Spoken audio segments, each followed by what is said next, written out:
Si on se retrouve en plein milieu du repas à devoir virer le centre de table parce que ça gonfle tout le monde, parce qu'on n'arrête pas de faire tomber des verres, parce qu'on n'a plus de place pour poser les assiettes, là j'ai envie de dire la déco de votre table c'est un petit peu un échec. Donc on va éviter d'en arriver là et c'est pour ça qu'il faut se préparer en amont. Bonjour à tous, bienvenue chez Coaching Déco, je m'appelle Jessica. Aujourd'hui on va voir ensemble quelques conseils de pro pour décorer comme il se doit votre table pour les fêtes. On va voir tout ça ensemble, c'est parti. Avant de commencer, pensez à vous abonner, à cliquer sur le gros bouton rouge, à déclencher la sonnette. Comme ça, vous serez au courant de toutes les vidéos et vous serez bientôt un as de la déco. Alors ça y est, les fêtes sont là, le grand jour approche à grands pas, donc il faut se préparer. Qu'est-ce qu'on va faire en premier? Eh bien, le tout premier truc à faire, c'est un petit peu au même moment que vous allez faire vos décos de Noël si c'est pas encore fait. Si vous l'avez déjà fait, alors du coup on va rester dans le même thème, c'est justement de choisir son fil rouge. Donc si vous avez déjà choisi le thème pour vos décorations, si vous avez déjà commencé à décorer, eh bien restez sur ce thème-là, n'allez pas tenter l'expérimentation sur autre chose parce qu'il va y avoir trop de thèmes dans votre pièce, ça va pas faire joli. Donc restez sur votre thème. Si vous n'avez pas encore choisi de thème pour vos décos, eh bien c'est le moment. Pour ça j'ai fait une autre vidéo sur comment choisir son thème pour 2019 pour rester dans les tendances. Donc il y a 3 tendances à aller voir là-bas. Donc je vous laisse cliquer sur la petite fiche ou sinon si vous voulez le voir à la fin de la vidéo je vous la remettrai. Vous pouvez voir cette vidéo jusqu'à la fin et vous pourrez continuer avec le choix de votre thème. Ben, ça c'est la première astuce. Pourquoi est-ce que c'est important de choisir son thème? Bien tout simplement pour éviter que ce soit le fouillis au niveau des motifs, au niveau du thème, tout simplement du message que vous voulez faire passer, de l'ambiance que vous voulez donner. Si on commence à partir dans trop de choses éclectiques avec des choses par-ci par-là, ça va pas faire joli. Donc ça bon je trouve que c'est du bon sens mais c'est pas forcément le cas pour tout le monde. Donc j'étais obligée d'en parler aujourd'hui. Voilà.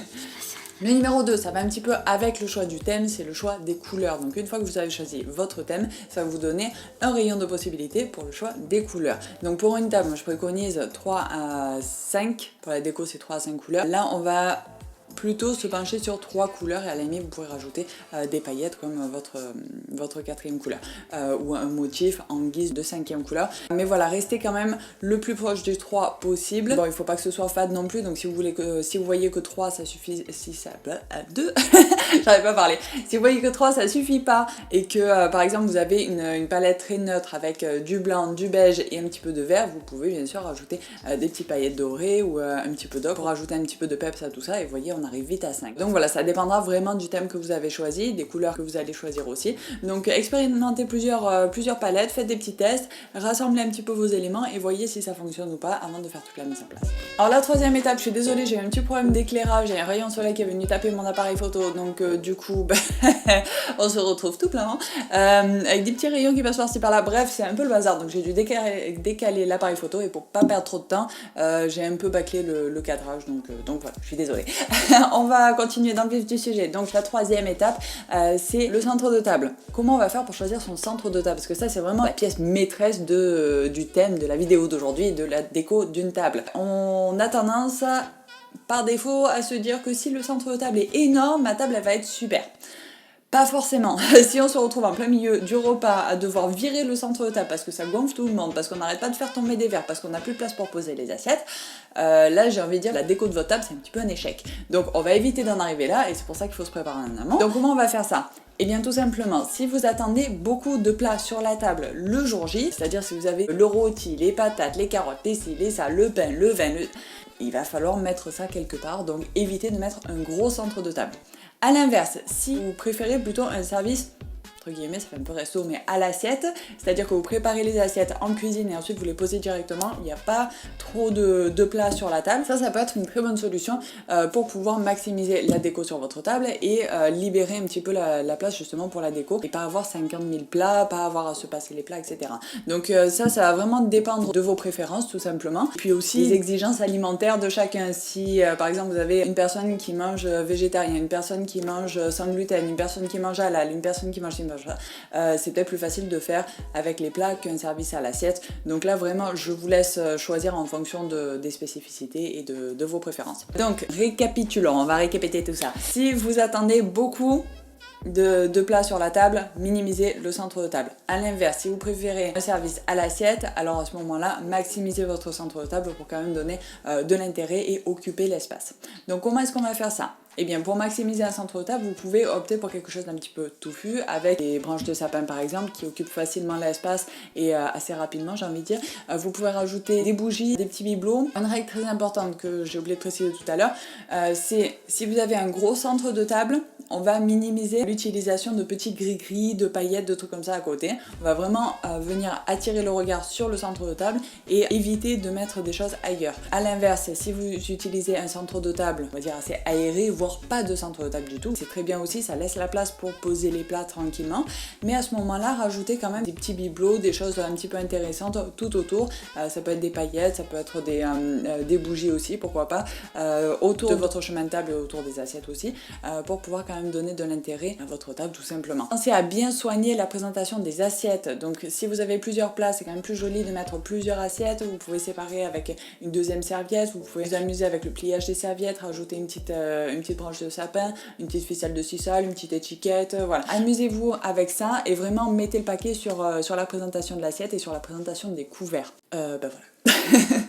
Mon quatrième conseil de décoratrice pour aujourd'hui, pour bien décorer votre table, c'est de faire attention à l'éclairage. Oui, vous vous en doutez probablement si vous traînez sur cette chaîne depuis au moins 5 minutes. Vous savez que l'éclairage c'est super important pour un décorateur. Donc si vous voulez réaliser une belle déco de Noël, il faut vraiment mettre le paquet sur l'éclairage. Donc comment est-ce qu'on va faire ça sur une table de Noël? Eh bien déjà, on va créer l'ambiance autour de la table. Donc on va allumer les lampes, on va allumer les guirlandes de Noël, on va allumer la cheminée s'il y en a une, bon sauf s'il fait 40 degrés là on va peut-être éviter, mais selon où vous êtes, si vous pouvez allumer la cheminée, faites-le.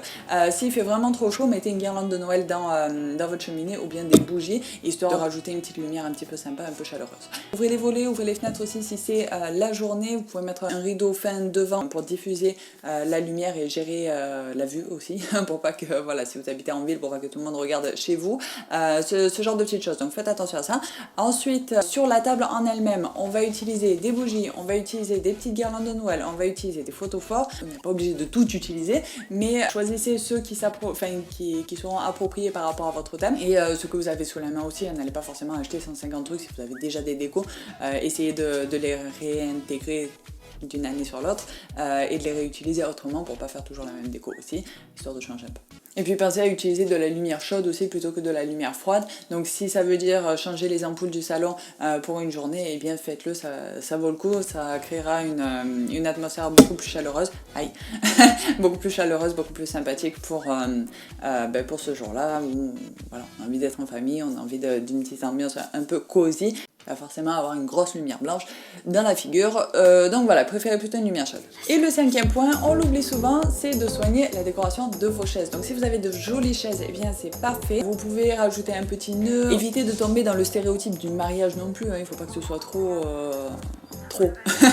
mais vous pouvez bien sûr rajouter un petit nœud rouge sur votre chaise ou bien rajouter un petit bout de tissu tout simplement avec une ficelle de sisal et une petite branche d'eucalyptus, pourquoi pas, histoire de décorer un petit peu tout ça, de rendre un petit peu plus sympa, de vraiment unifier toutes les chaises parce que souvent pendant les fêtes on est un petit peu embêté, on a plus de monde que d'habitude et du coup on se retrouve avec les chaises de la cuisine, les chaises du salon, les chaises du bureau et c'est un petit peu le fouillis. Donc essayez de prévoir ça en amont, quitte à demander à un ami de vous prêter des chaises ou bien de les louer aussi, ça se fait. Donc voilà, essayez de prévoir ça en amont et d'unifier le tout avec des petites décos comme ça qui vont permettre de dire bon ben voilà, ok, mes chaises ne sont pas pareillées, mais j'ai quand même fait un effort et ça permet d'unifier tout ça tout simplement.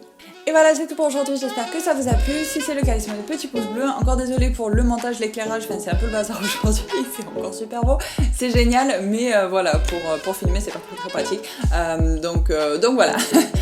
Désolé pour le rayon de soleil sur la caméra, ça casse un peu tout, mais on fait avec. Pensez à aller voir le site, donc c'est www.coachingdeco.org, plein d'astuces, de conseils là-bas pour vous. Vous trouverez aussi dans la barre d'infos plein d'articles et de vidéos qui pourraient vous intéresser sur ce sujet aussi. Et puis voilà, pensez à bien analyser avant de foncer TBC, pensez à vous abonner aussi, à cliquer sur le gros bouton rouge à déclencher la sonnette, et je vous dis à très vite pour une nouvelle vidéo. Bye.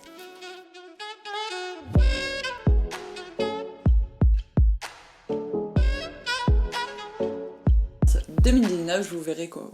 Je vous verrai. C'est les fêtes, donc vraiment mettre le paquet sur l'éclairage. Ça suffit si ça à deux.